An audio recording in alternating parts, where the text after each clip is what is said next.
Assalamualaikum dan salam sejahtera. Nama saya Suhani bin Umar.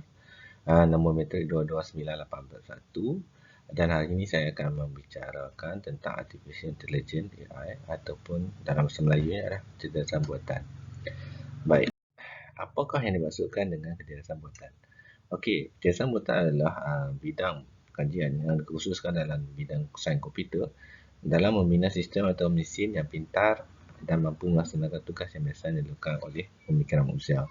Contoh kecerdasan buatan ini ialah seperti kereta pandu sendiri, Tesla, robot penasihat, iaitu dalam sistem keputusan kewangan ataupun perundingan, robot bot perbualan dalam laman web, auto-tele ataupun aplikasi pesanan, penapis pam dalam yang terdapat dalam email, cadangan ataupun carian dalam Google atau Netflix.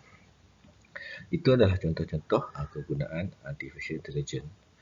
Baik, tokoh dalam bidang Artificial Intelligence ini adalah berkaitan dengan Alan Turing, iaitu seorang orang berbangsa Inggeris yang telah membuat kertas kajian yang bertajuk Computer Intelligence Machinery dan membolehkan dan menimbulkan persoalan bolehkah mesin berfikir. Baik, mari kita lihat sumbangan yang telah diberikan oleh Alan Turing. Okey, selepas Perang Dunia Kedua, Alan Turing telah mencetuskan satu revolusi ataupun pendekatan yang bertajuk Computer Intelligence Machinery ini dan telah membuka ruang kepada penumbuhan dan pengenalan kepada kecerdasan buatan AI ini dengan persoalan bolehkah manusia berfikir, dan dari persoalan inilah yang telah dikaji dan dibuat penambahbaikan untuk satu sistem AI itu. Baik, dalam tokoh-tokoh yang lain seperti Stuart dan Peter Novick dalam tajuk bukunya adalah Artificial Intelligence, A Modern Approach, juga pernah menyatakan bahawa AI adalah kajian ejen yang menerima persepsi daripada persetaraan dan melakukannya dengan tindakan. Ianya berfungsi sebagai seperti mana yang mempunyai kumpulan ejen yang bijak dalam membuat satu tindakan. Mereka telah berpendapat bahawa kepintaran kecerdasan ini punya 4 tahap lah, iaitu berfikir secara manusiawi, berfikir secara rasional, bertindak secara manusiawi dan bertindak secara rasional. Baik, seorang lagi tokohnya adalah Patrick Winston, itu pakar dalam bidang sains komputer. Dia juga mentarifkan AI sebagai algoritma ataupun tindakan yang didayakan dengan membantu sesiapa dalam modul atau data yang telah diprogramkan dan disasarkan secara ikatan dalaman, persepsi dan bertindak bersama-sama dalam sesuatu permasalahan. Walaupun takrifan ni agak abstrak, tapi ia membantu kita untuk memfokuskan dalam bidang kerja sains komputer dan sebagai pelan tindakan dalam menyelitkan mesin dan program dalam kecerdasan buatan ini. Baik, bagaimana kecerdasan buatan ini berfungsi? Semasa dalam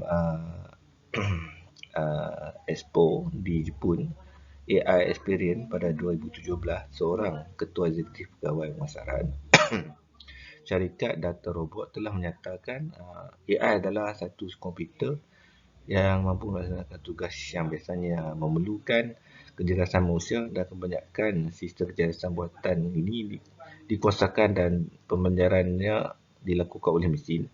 Sebahagian daripadanya dikuasakan oleh pembelajaran mendalam dan sebahagian pula dikuasakan oleh kuasa yang sangat menguasai seperti peraturan lah ataupun data-data lain. Bagi ianya fungsi, kategori yang boleh utama yang paling besar adalah ada dua, iaitu AI sempit, narrow AI, dan kecerdasan umum atau am buatan, Artificial General Intelligence AGI. Baik, AI and narrow AI adalah kadang-kadang sebagai AI lemah. Jenis kecerdasan buatan ini beroperasi dalam semua bidang dan ianya merupakan simulasi kecerdasan manusia, menumpukan pada tugas yang sangat baik dan mempunyai tugas yang paling asas. Okay. Contoh narrow AI ini adalah seperti carian dalam Google, perisian pengecaman imej, pembantu peribadi lain, kereta pandu sendiri, Watson dan mesin yang digunakan dalam mesin IBM dan lain-lain lagi. Okey. Bagaimanakah kerjasama buatan ni mengikut AGI pula? Okey, AGI ni ataupun AI kuat ni adalah kerjasama seperti cerita-cerita seperti science fiction, seperti dalam Star Trek, Star Wars dan robot. AGI ini adalah satu pendekatan yang merupakan klon kepada manusia, dan penciptaan mesin dengan kecerdasan peringkat manusia ni boleh digunakan sebagai tugas untuk sememangnya ditunggu oleh para penyidik lah. Tapi sekarang, buat masa sekarang, AGI ni masih lagi dalam bidang kajian lah. AGI ni di sepanjang television, dalam movie, masih lagi di peringkat kajian dan masih lagi jauh untuk dicapai. Maka AI Nero lah yang sering digunakan. Okey, baik. 4 jenis kepintaran buatan yang utama adalah seperti reactive machine, mesin reaktif, memori terhad, limited memory, teori minda, theory of mind, kesedaran diri, self-awareness. Baik, kita tengok mesin reaktif adalah prinsip AI yang paling asas, dan ianya mampu untuk menggunakan kecerdasan untuk melihat dan bertindak balas terhadap persedaran sekeliling. Mesin reaktif ini tidak menyimpan data dan tempoh yang lama dan membantu membuat keputusan dalam masa yang singkat ataupun nyata sahaja. Baik, contoh mesin reaktif ialah yang terkenal adalah Deep Blue. Deep Blue ni direka oleh IBM untuk khusus untuk tugas permainan catur, dan pernah mengalahkan pemain catur dunia itu Garry Kasparov. Dan Deep Blue ni hanya mampu mengenal pasti kepingan saja papan catur dan mengetahui cara setiap pergerakan berdasarkan peraturan catur. Ianya boleh mengetahui setiap kedudukan bahagian dan menentukan langkah yang paling logik pada masa tersebut sahaja. Okey, memori terhad. Kecerdasan buatan memori terhad mempunyai keupayaan untuk menyimpan data dan ramalan sebelumnya apabila mengumpul maklumat dan menimbang keputusan potensi. Ianya pada asasnya melihat ke masa lalu dan mendapat petunjuk tentang perkara yang mungkin berlaku seterusnya. Memori terhad AI dicipta apabila bagi tujuan untuk model latihan tentang cara menganalisis dan menggunakan data baharu dan persedaran AI. Ia dibina untuk dilatih dan diperbarui secara automatik. Okey, teori minda pula adalah berdasarkan pada teori yang diprogramkan dalam data. Pada masa kaedah ini, minda masih mencapai keupayaan teknologi dan saintifik yang diperlukan dalam konteks mencapai tahap kecerdasan buatan seperti manusia.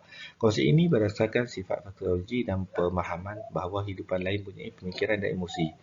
Okey, kesedaran diri. Kesedaran diri ialah kewujudan yang perlu ada dalam setiap mesin, iaitu di langkah terakhir dalam AI untuk menjadi kesedaran kepada kewujudan diri. Kecerdasan buatan diri sini mempunyai kesedaran peringkat manusia yang memahami kewujudan diri sendiri di dunia serta kehadiran dan emosi orang lain. Ia akan memahami apa yang orang lain perlukan berdasarkan apa saja yang mereka sampaikan kepada mereka. Baik, kesimpulannya, kecerdasan buatan telah merupakan kajian dalam bidang sains komputer dan boleh dibangunkan bagi membantu manusia dalam melaksanakan urusan. Perkara ini melibatkan kajian dan penyelidikan yang mendalam dalam menghasilkan kecerdasan buatan yang berupaya merubah cara hidup manusia bekerja. Pada masa kini, penggunaan telefon pintar dan aplikasi dibangunkan merupakan contoh kecerdasan buatan yang telah diciptakan mengikut kehendak revolusi industri 4.0 melalui pendekatan Internet of Things (IoT). Pembinaan laman web si baru, perisian mekanikal, pencarian di Google Search dan teknologi pembuatan kereta tanpa pemandu oleh Tesla merupakan contoh-contoh lain yang menghasilkan dalam penghasilan kecerdasan buatan manusia yang telah berjaya dibina hasil bersama-sama yang lama. Okey, walaupun berbagai-bagai kajian telah dibuat dalam penghasilan kecerdasan buatan ini, tetapi banyak lagi yang perlu diperbaiki. Diharapkan agar kajian demi kajian akan diteruskan oleh pakar-pakar yang berkaitan dalam membangunkan potensi kecerdasan buatan ini ke satu tahap yang lebih maju. Okey, itu saja.